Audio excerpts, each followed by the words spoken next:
Why are you a teacher?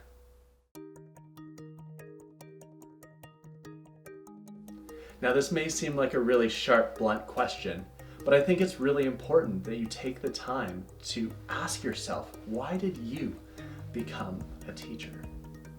Now, for most of the teachers that I've talked to, most of the teachers in my life, the story usually goes like this. When I was a kid and I was in elementary or middle school or even high school, I had this one teacher who took me under their wing, this one teacher who had a especially profound impact on my life. And I've never forgotten that teacher, and that's the person that made me want to be a teacher.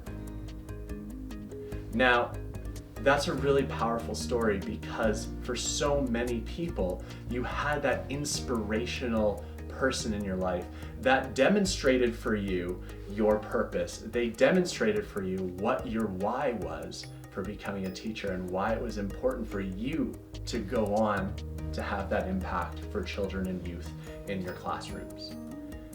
But so often when things get hectic and things get busy and there's so many challenges that we have to overcome, it can be very easy for us to lose sight of that purpose, that why, that reason that drove us to become a teacher. So here's what I want you to do.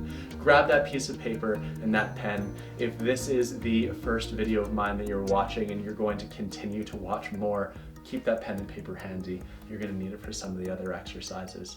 And here's what I want you to do. Now, that person, that inspirational teacher, might not have been the reason why you started teaching, but I want you to use that inspirational teacher as an example. So in your head right now, and if you like, feel free to close your eyes, and I want you to imagine that teacher that you admire, or that teacher that inspired you. Now open your eyes. I want you to write down their name.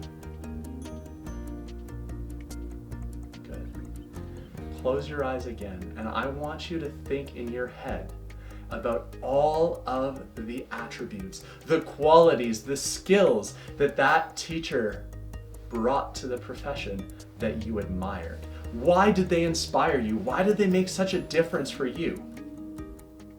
Now open your eyes, and I want you to write down that list, whether it's 3 things, 5 things. It might even be just one impactful thing that you will never forget.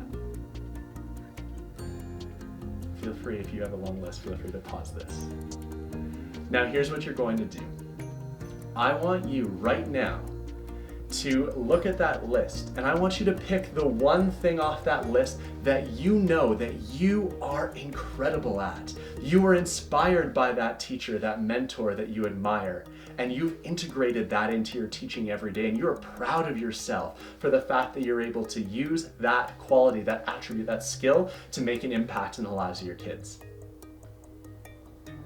Now, secondly, I want you to pick another skill, something that's on that list of attributes that you're still working on, that you're still growing into, and that you're looking forward to developing further. Now take those 2 things and you're going to write them on your own separate piece of paper or on a Post-it note or a sticky, and I want you to put them somewhere that you're going to look at every single day. It might be the dashboard of your vehicle. It might be your bathroom mirror.